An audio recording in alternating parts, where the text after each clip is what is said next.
जी नमस्कार। नमस्कार सर। नमस्कार जी, नमस्कार। कैसे हैं मल्होत्रा साहब? ठीक हूँ, आप कैसे हैं? बहुत बढ़िया। बहुत दिन के बाद मुलाकात हुई। बहुत समय बाद। जी जी। तो इसको ऑन करना पड़ेगा। कौन? ये इसकी जरूरत है।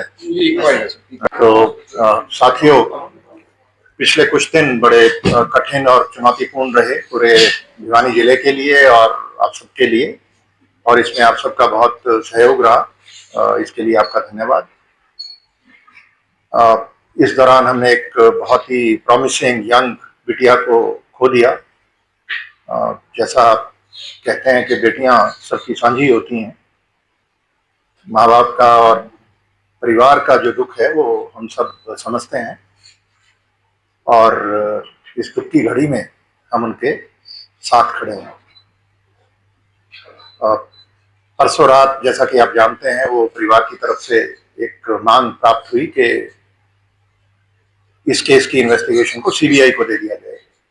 तो परसों रात को ये पहली मर्तबा ये डिमांड आई, जिसको तुरंत सीएम साहब ने उसको माना और ट्वीट भी किया। और कल सुबह फिर एक और डिमांड प्राप्त हुई कि इसका जो एक तीसरा पोस्टमार्टम एम्स से कराया जाए। तो उसमें भी तुरंत हमने कोऑर्डिनेट करके एम्स से कल ही, जैसा कि आप जानते हैं, तीसरा पोस्टमार्टम भी करवाया गया। और इस केस के बारे में आपको पता है कि जो पहला पोस्टमार्टम है वो भिवानी में बोर्ड के माध्यम से करवाया गया था, और उसके बाद एहतियातन एक और पोस्टमार्टम पीजीआई रोहतक, जो हमारा सबसे पुराना सबसे रेप्यूटेड हॉस्पिटल है स्टेट में, तो वहां से सेकंड पोस्टमार्टम कराया गया।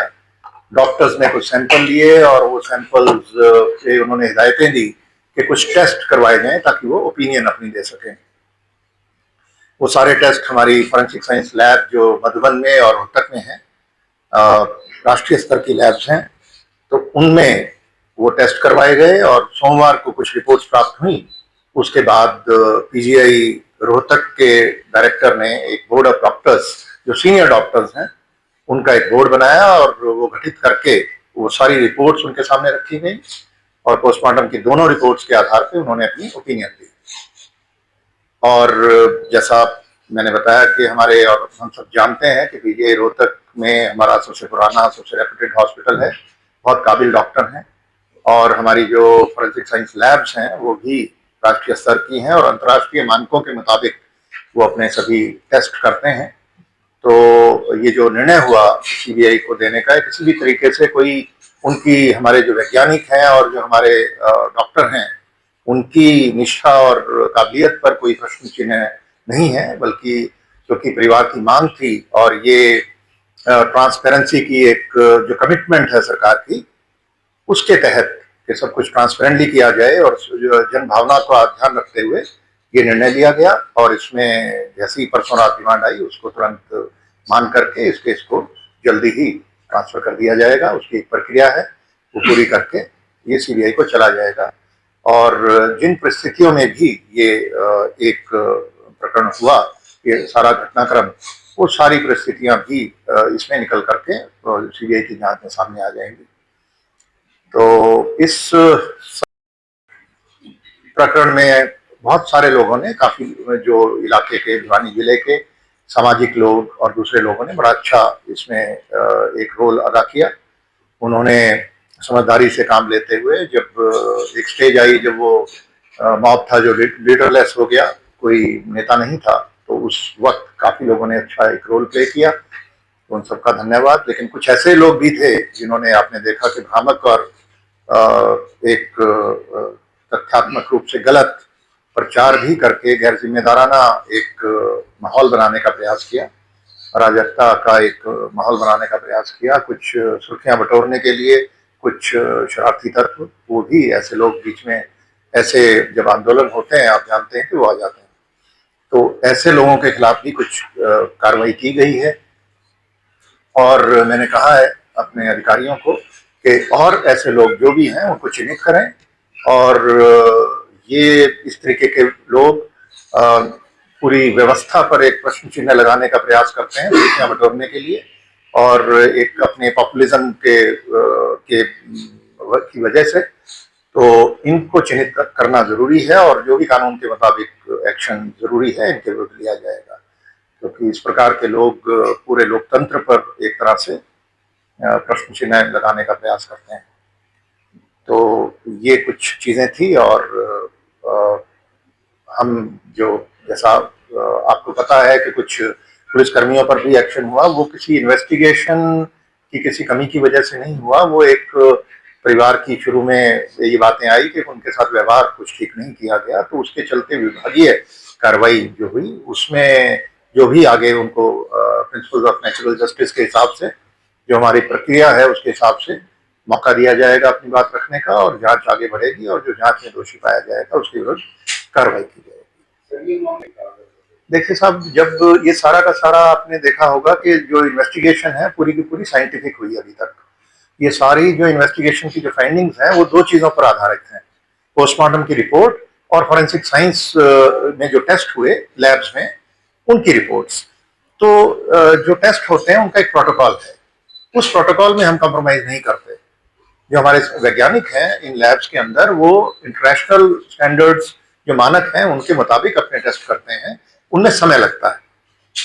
और एक रिपोर्ट ऐसी है, आप देखिए वो अभी तक उसकी वो आ जाएगी एक रिपोर्ट, उसकी बहुत रेलिवेंस नहीं थी, पेरिफेरल थी, लेकिन उसका एक प्रोटोकॉल है। उन्होंने कहा कि 3 दिन लगेंगे। तो जैसा हम बीमार हो जाते हैं, हम लैब में टेस्ट कराते हैं, तो कई बार ब्लड कल्चर और दूसरे टेस्ट होते हैं, आपको पता है उनमें 36 घंटे 48 घंटे का समय वो बताते हैं आपको, इतना समय लगता है।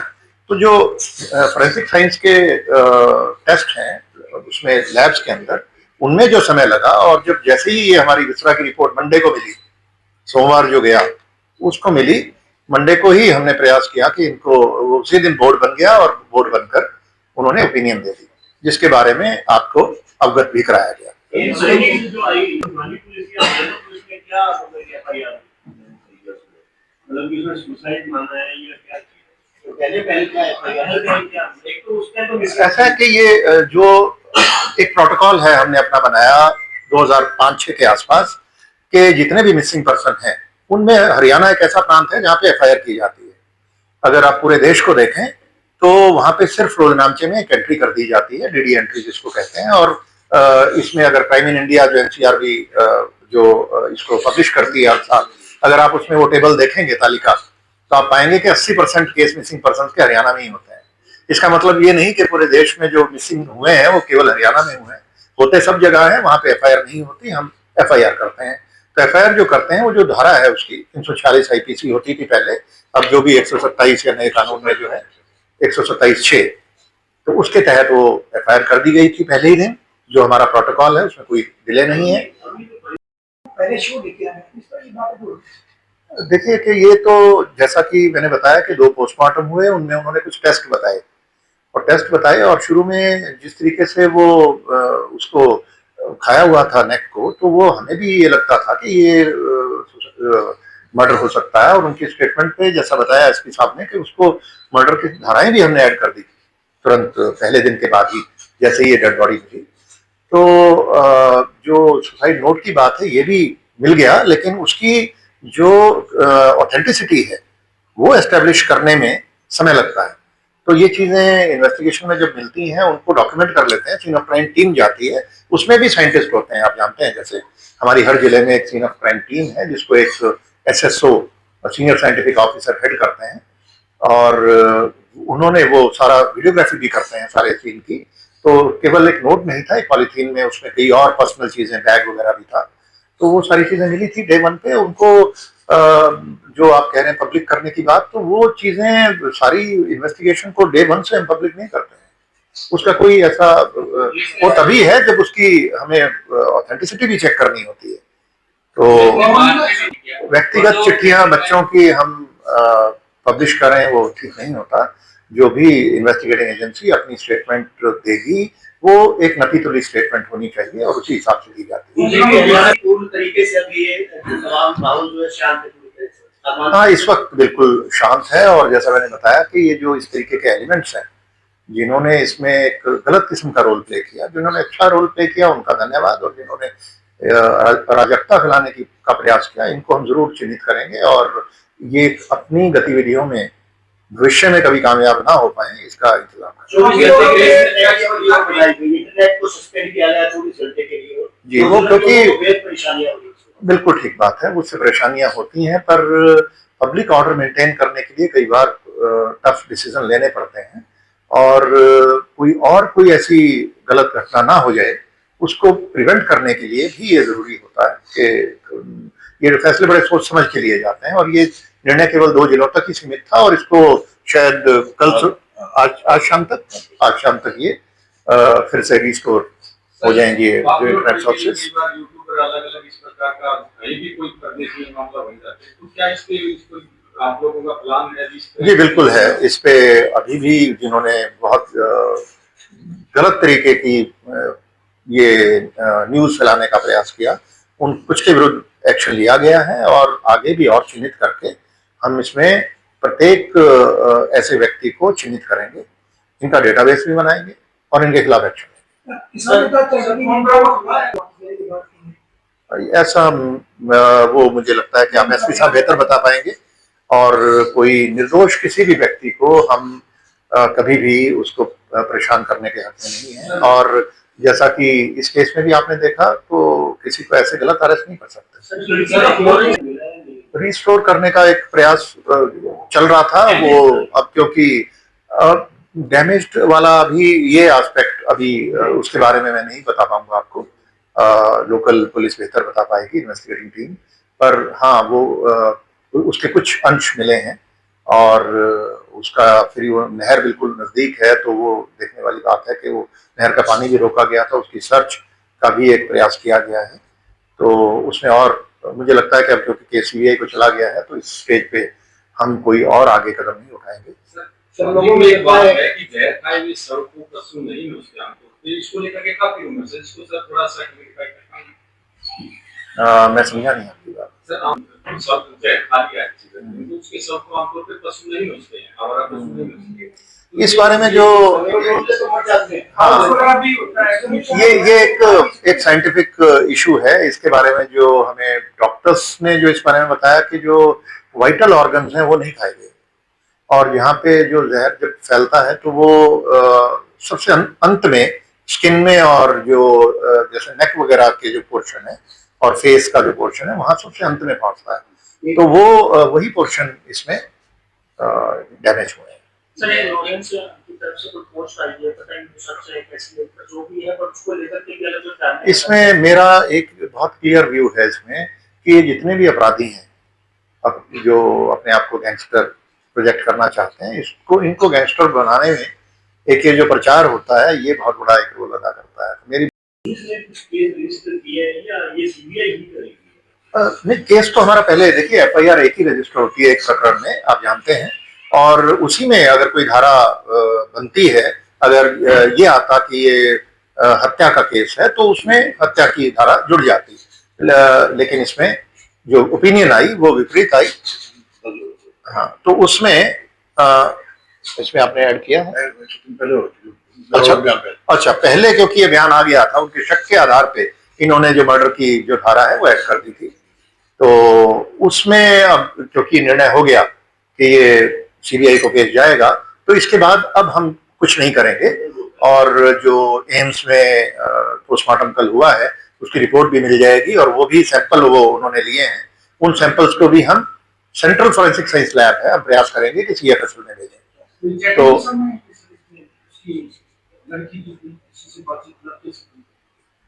ऐसा कि वो उन डिटेल्स में अभी जाने का कोई बहुत अभी औचित्य नहीं है कि, लेकिन हाँ वहां पे ये जरूर है कि जैसा कि आप जानते हैं बात पहले भी आ चुकी कि सुसाइड नोट वहीं पे मिला और जो इंसेक्टिसाइड खरीदने की बात है इसकी वो भी इसमें आ चुकी है और जो जिस दुकान से ये खरीदा गया उनके बयान भी आ चुके हैं, तो ये सारी चीजें हैं, पर अब ये सारी चीजें अब फाइल पर आ चुकी हैं, इनको एज सच हम पुलिस फाइल को ट्रांसफर करेंगे सीबीआई को और इसके आगे की जो इन्वेस्टिगेशन है वो सीबीआई करेगी। सवाल उठाया गया है उस पुलिस के बारे में कोई डिटेल्स या किसी तरह की कोई बात नहीं है कि वहाँ पे कोई सीसीटीवी फुटेज मिली हो या इस तरह की कोई बात आई क्या वास्तव में लड़की कॉलेज में गई कि कोई इस तरह की पूछताछ में कोई बात सामने सारा इंसिडेंट सर कैसे हुआ, की फाइंडिंग में क्या है, तो थोड़ा भ्रम दूर हो जाएगा, बता देंगे ऐसे गई थी ये हुआ, तो थोड़ा सा भ्रम दूर हो जाएगा। वो डिटेल जो इन्वेस्टिगेटिंग टीम है वो बेहतर बता पाएगी, लेकिन हाँ इसमें जो ये बात आई थी कि जो पहले दिन जब वो 11 तारीख का इंसिडेंट है और 11 तारीख को करीब 1:30 बजे के करीब जिस बस में बिटिया ये आती थी घर से रोज, तो वो ड्राइवर को फोन करके उसने बताया कि आज मैं इस बस में नहीं जाऊंगी। और उसके बाद करीब करीब आधे घंटे के बाद वो एक वीडियो फुटेज है जिसमें वो इंसेक्टिसाइड की दुकान पर उसकी प्रेजेंस बहुत दूर से है लेकिन वो दिखाई दे रही है। और जो इंसेक्टिसाइड खरीदने का एक रजिस्टर मेंटेन किया जाता है दुकान में, वहां भी एंट्री की हुई है दुकानदार ने। और दुकानदार के फिर बयान भी आए, उन्होंने बताया कि हाँ एक बच्ची आई थी और उसने ये परचेज किया। और उसके बाद की कोई उस एरिया में कोई सीसीटीवी कैमरे नहीं है, तो उसके बाद की कोई आई विटनेस अकाउंट हमारे पास नहीं है। और उसके बाद फिर जो 13 तारीख को जब बॉडी मिली और वहां पे जो सबसे पहले देखा उस खेत के एक मालिक है, उन्होंने एक लड़का रखा हुआ है अपने, उसने सबसे पहले देखा। और उसने देखा कुछ एक जैसा बताया गया मुझे कि कुत्तों का एक झुंड था जो कहीं इकट्ठे वो जैसे किसी जानवर को खाते हैं, तो उसको शक हुआ ये उनको दौड़ाने गया। तो वो उसके बाद फिर इसने किसी को बुलाया, कुत्ते एग्रेसिव थे, तो इन दो लोगों ने मिलकर उसको हटाया तो डेड बॉडी को इन्होंने देखा। तो सबसे पहले देखने वाले ये लोग थे, उनके भी बयान है। और उसके बाद से बॉडी को शिफ्ट किया गया सीन ऑफ क्राइम की एग्जामिनेशन करा के, और शिफ्ट करके जो पहला पोस्टमार्टम हुआ 13 को ही, उसकी जैसी रिपोर्ट आई उसके बाद परिवार संतुष्ट नहीं था, तो इसको रोहतक पीजीआई रोहतक के अंदर सेकंड पोस्टमार्टम का निर्णय तभी लिया गया और वहां पे भेज करके उस पोस्टमार्टम की पूरी वीडियोग्राफी भी करवाई गई। और उसके बाद की घटनाक्रम आप सभी जानते ही हैं, तो जो मैं बता चुका हूं। और अब क्योंकि ये मांग भी थी परिवार की और सबसे ज्यादा महत्वपूर्ण हमारे लिए परिवार ही है, और एक जन भावना भी थी कि उसका ध्यान रखते हुए सरकार ने जो निर्णय लिया सीबीआई को कि इसकी इन्वेस्टिगेशन ट्रांसफर करने का, इसके मुताबिक आगे इन्वेस्टिगेशन बढ़ेगी और उसमें जो भी सहयोग हमारी तरफ से होगा वो हम सीबीआई को देंगे। ऐसा कि वो अब निष्कर्ष पे पहुंचना, मैं आप यही रिक्वेस्ट करूंगा कि इस स्टेज पर कुछ भी कहना उचित नहीं है, इसको हम सीबीआई के ऊपर छोड़ें। और सीबीआई का हम तुरंत केस बना के भेज रहे हैं और एक प्रक्रिया है वो जैसी पूरी हो जाएगी उसमें केंद्र सरकार को भी एक नोटिफिकेशन करनी होती है, 2 नोटिफिकेशन होती है, एक पहले राज्य सरकार करती है और उसके बाद केंद्र सरकार करती है, तो उसमें थोड़ा समय लग जाता है, लेकिन हाँ जी अंतिम ये केस जो बिगड़ा था यहाँ से बिगड़ा था पुलिस का जवाब थी। जब हरियाणा पुलिस का टॉप तो बहुत सॉबर है, क्या वो नीचे वाले पुलिस कर्मियों को ये ट्रेनिंग नहीं दी जाती कि लोगों के साथ इस तरह का बिहेवियर करें, ये हालात इतने ना। हाँ इसमें क्योंकि वो जो बात आई, जब ये बात आई कि कोई व्यवहार ठीक नहीं था, तो उस पे तुरंत उसका संज्ञान लेकर के उनके विरुद्ध जो विभागीय कार्रवाई है वो आरंभ कर दी गई। और जहां तक इसमें जो 112 की बात आती है, 112 की हर कॉल रिकॉर्ड होती है, इसमें भी जो कॉल आई उनकी रिकॉर्डिंग मैंने सुनी। तो मैं कहूंगा एसपी साहब से रिक्वेस्ट करूंगा कि बाद में आप सबको शेयर करेंगे। और मैंने पाया कि जो 112 में जो इनिशियल रिस्पांस था वो बहुत अच्छा था। उसको ये चंडीगढ़ का, तो उनकी काफी ट्रेनिंग होती है और यहाँ भी वही ट्रेनिंग हम अपने जितने भी ईआरवी का स्टाफ है, जितने इमरजेंसी रिस्पांस व्हीकल्स हैं, इन पे जो लोग पोस्ट किए जाते हैं उनको भी वही ट्रेनिंग दी जाती है।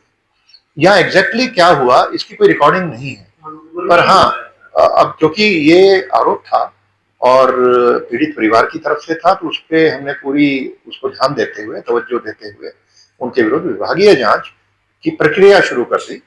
उसमें जो भी उसका नतीजा निकलेगा उस हिसाब से कार्रवाई की जाएगी। जी थैंक यू वेरी मच।